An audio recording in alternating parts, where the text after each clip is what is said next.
Aprendiza de bruja. Mi vida con Carlos Castañeda. Escrita por Amy Wallace.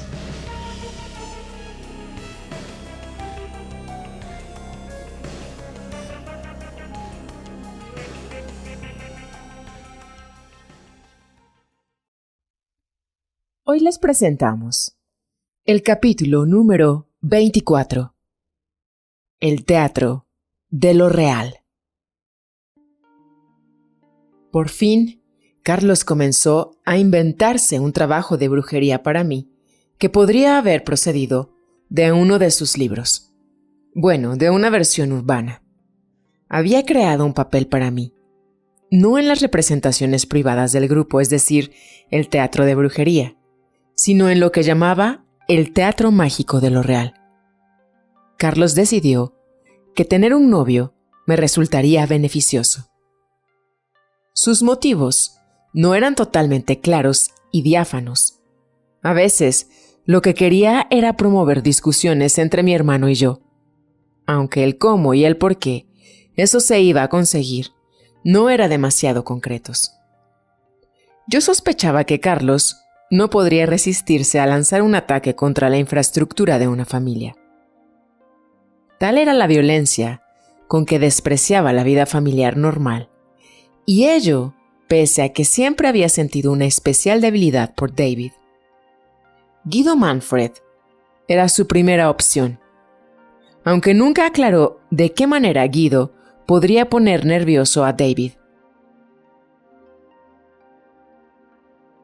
En realidad yo creía que mi hermano iba a disfrutar del aspecto patéticamente tímido y del extraordinario ingenio de Guido, mientras se lo pasaba en grande con su enciclopedia de chismorreos sobre famosos. Ramón, el puertorriqueño chupado de cara y adusto, ahora era el contable de Clear Green. A mí me parecía simpático y asombrosamente presumido. Alardeaba de haber llegado ya medio conocido al mundo de los brujos, de estar más adelantado espiritualmente hablando que el resto de nosotros. Carlos se planteó que Ramón posara como mi amado, vestido de militar. Carlos confiaba en que eso desconcertaría a David. Con dicho panorama, yo solo me podía imaginar a David disfrutando de lo lindo. Pero es que Carlos se había olvidado totalmente de cómo era mi hermano. ¿Estaba perdiendo la memoria?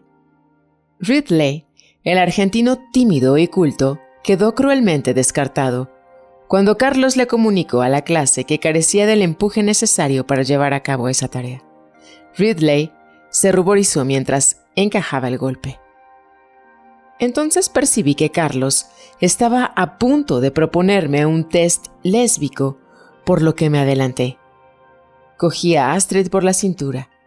Ella era mucho más alta que yo, y le dije: la elijo a ella.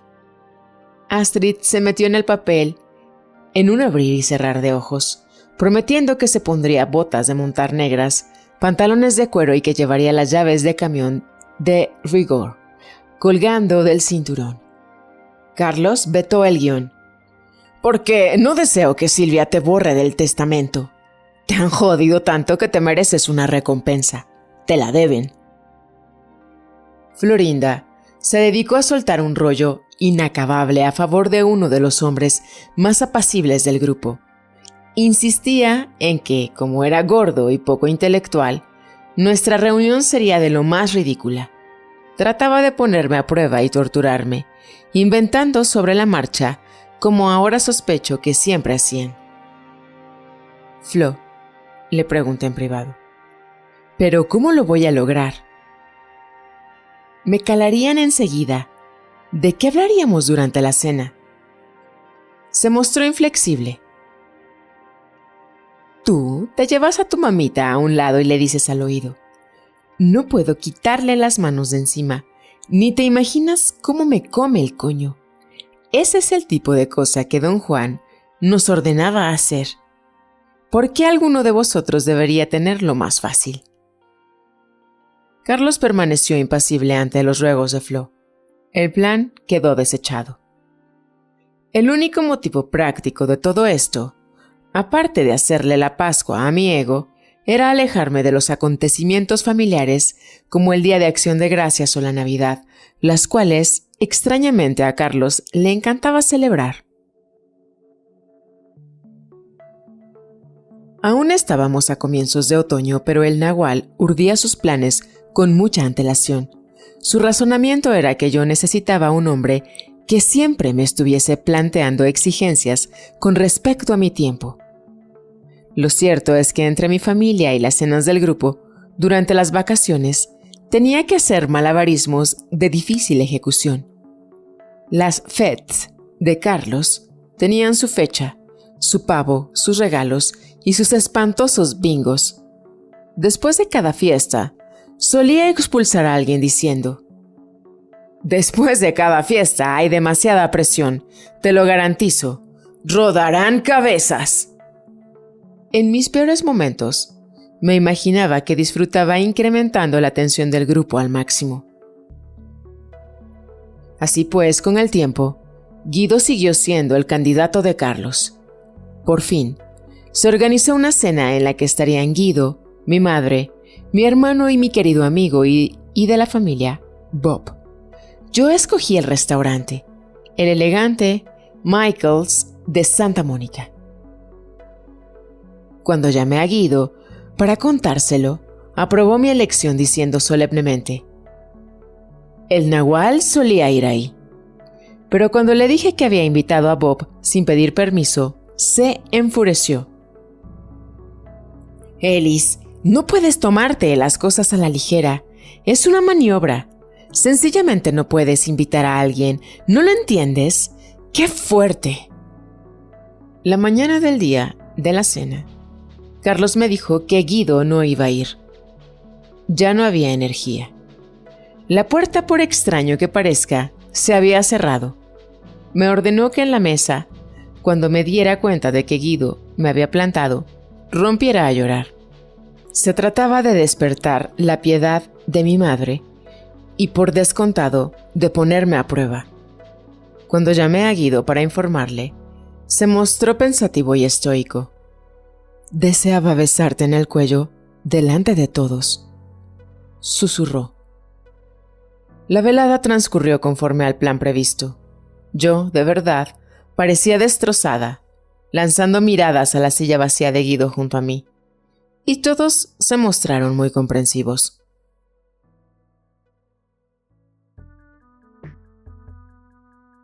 Las vacaciones se acercaban y el problema seguía sin resolverse. Guido se reintegró a su puesto. Mi hermano, que vive la mitad del año en Francia, iba a estar en Los Ángeles con sus 2 hijos ya adolescentes. Un sábado por la noche, sacaron a mi madre a cenar a una pizzería que estaba de moda. Quedamos que nos encontraríamos allá, pero esta vez llevaría a Guido a remolque. En el último instante, Guido volvió a perder su trabajo. En este capítulo, sin embargo, el corte fue mucho más cruel. Carlos lo sustituyó por Dexter Dupré, antiguamente Juan González de Buenos Aires. Los nombres de brujo en general eran lo más alejados posibles del antiguo nombre de su poseedor.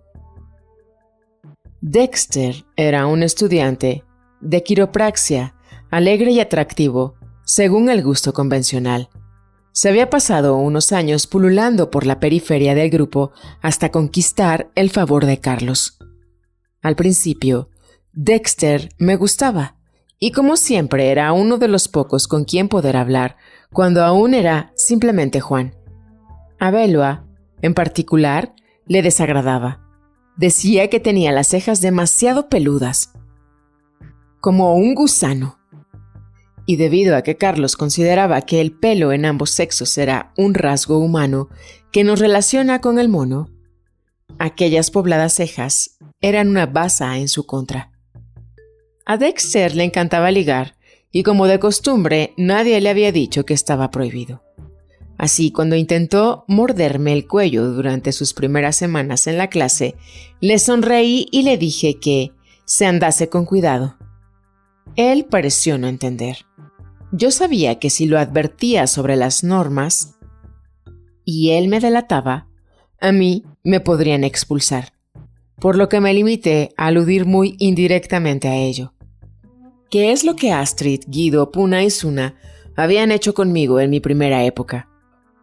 Yo no albergaba ningún tipo de sentimiento romántico por Dexter, y ser objeto de sus atenciones era tan peligroso para mí como lo era para él. Si no más, puesto que las mujeres se les castigaba con mucha más severidad que a los hombres, y a mí ya se me consideraba una ligona.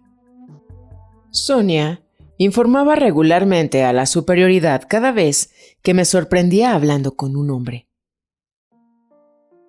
A Guido, Dexter no le gustaba. Ese recién llegado dinámico y lleno de confianza en sí mismo, un niño bonito tan narcisista que las brujas se referían a él a sus espaldas como Antonio o el señor Teflón, porque su egocentrismo hacía que los consejos, los insultos y las enseñanzas le resbalaran. Incluso Taisha, quien pensaba que tener preferencias era vergonzosamente humano, abrumada por la culpabilidad, confesó: «A mí Ridley me gusta más». Carlos, dándose golpecitos en la cabeza, observó: «Dexter se ha olvidado algunas tarjetas en su mesa». Y luego añadió con cariño: «Me recuerda a mí mismo de joven». Al igual que en la invención de Claude, como un ser extraño mágico, cuando únicamente se trataba de una niña malcriada y grandota, Dexter fue un factor irritante de primer orden para el ego de los hombres.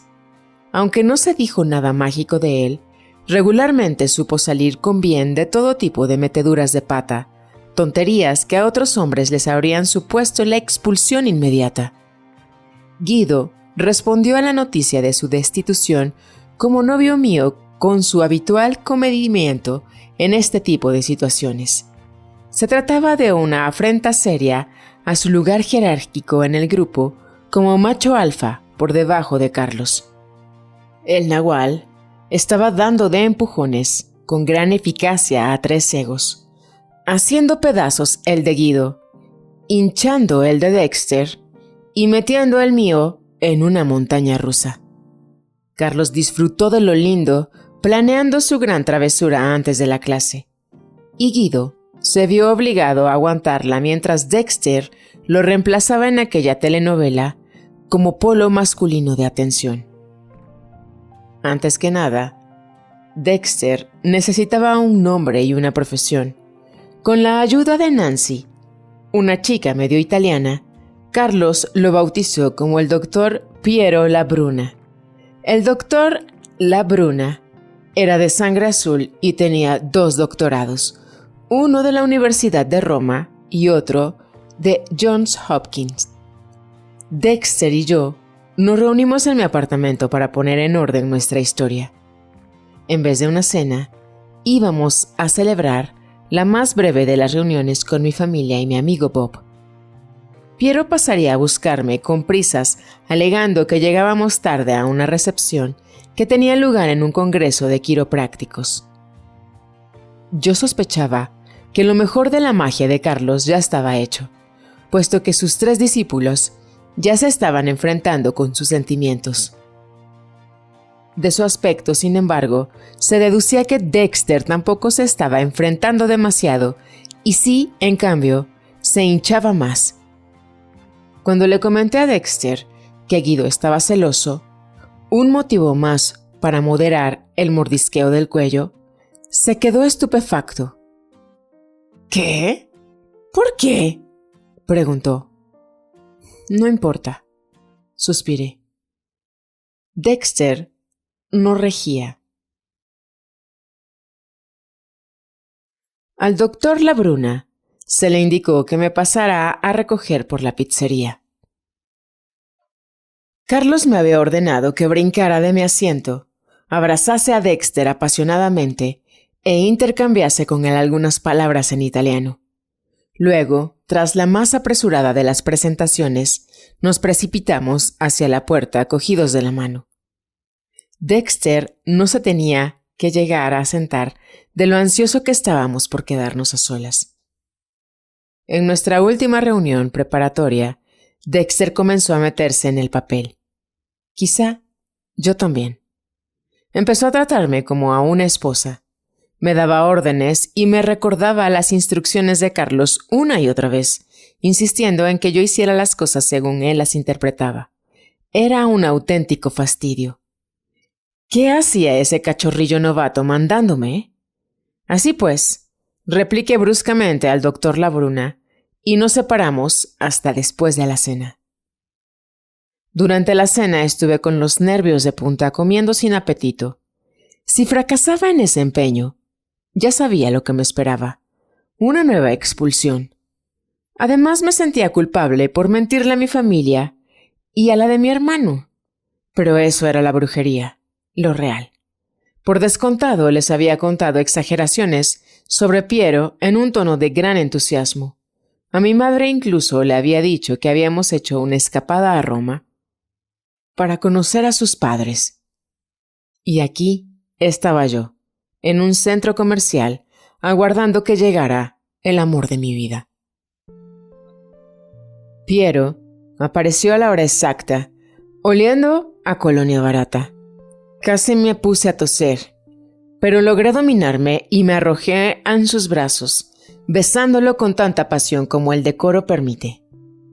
Bob más tarde me dijo que parecíamos como si no pudiésemos esperar a meternos en el dormitorio más próximo. Piero hablaba en francés con mi hermano y mis sobrinos, haciéndoles las preguntas de rigor sobre la Provenza. Sus modales eran excelentes y hechizó a mi madre con su entusiasmo. Salvo la colonia, creo que componía un novio absolutamente aceptable, como el vivo retrato del alegre amor de juventud. Corrimos hacia la puerta cogidos de la mano, tal como se nos había ordenado.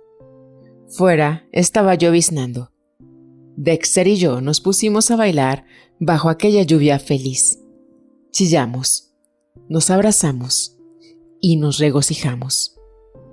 ¡Lo hemos hecho! ¡Lo hemos hecho! Me levantó en voladas y me dio vueltas riendo. Habíamos actuado en el teatro de lo real, de Carlos Castaneda. Habíamos entrado en los libros del gran hombre.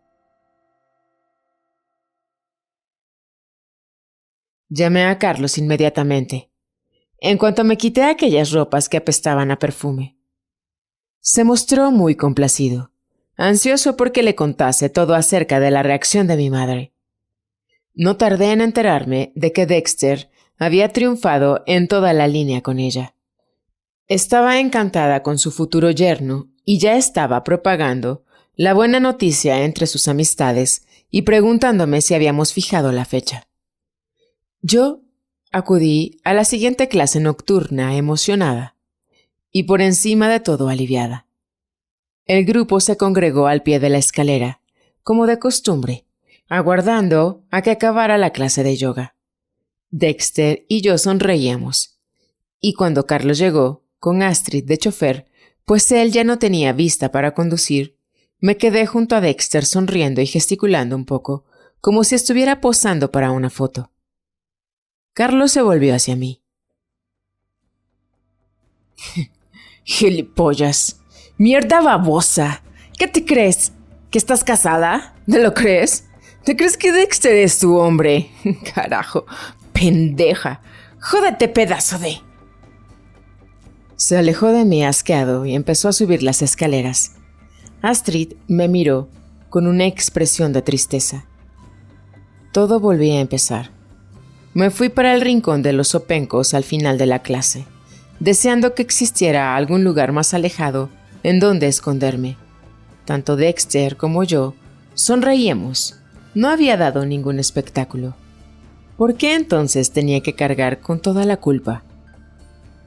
No fui expulsada, pero aún así Carlos me rehuía y me ridiculizaba. Carlos me comunicó que tenía que concluir la obra porque lo había estropeado todo. El episodio del doctor Labruna se había acabado y mis excusas de las vacaciones también. ¿Qué quería que le dijese a mi madre?, le pregunté a Carlos. Entonces, me indicó que tenía que hacer una de las cosas más arriesgadas y crueles que le vi ordenar en todo el tiempo en el que estuve con él. Carlos utilizó en mi contra la relación retorcida sexual que mi madre tenía con su médico. En teoría, era una prueba, pero apestaba a sadismo. Carlos dijo: «Dile que regresaste a Italia con él y que ahora te has dado cuenta de que te ha estado utilizando por tu dinero, que es un gigolo asqueroso, un tipo que ni siquiera puede pagarse lo que se toma, y que eso no es lo peor. El gran problema es que exige que le hagan 6 mamadas al día.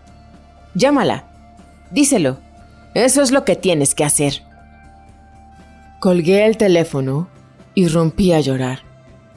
Luego llamé a Daphne y a Ridley, 2 miembros del grupo en los que confiaba, para hablar de lo que tenía que hacer.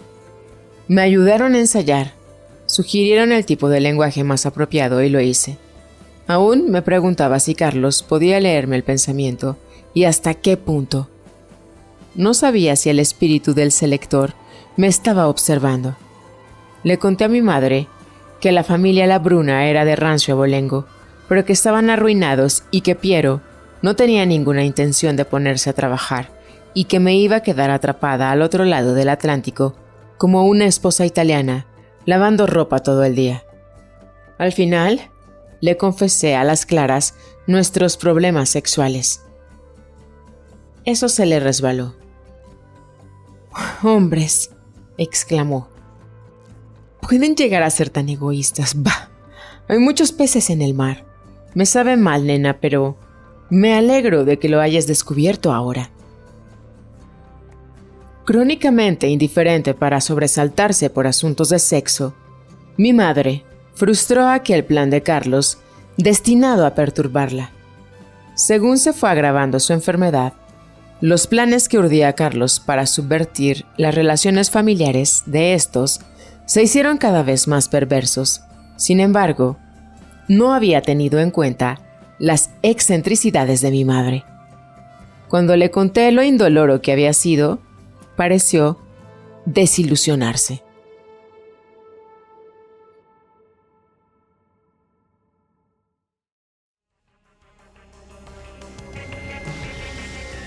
Gracias por su sintonía.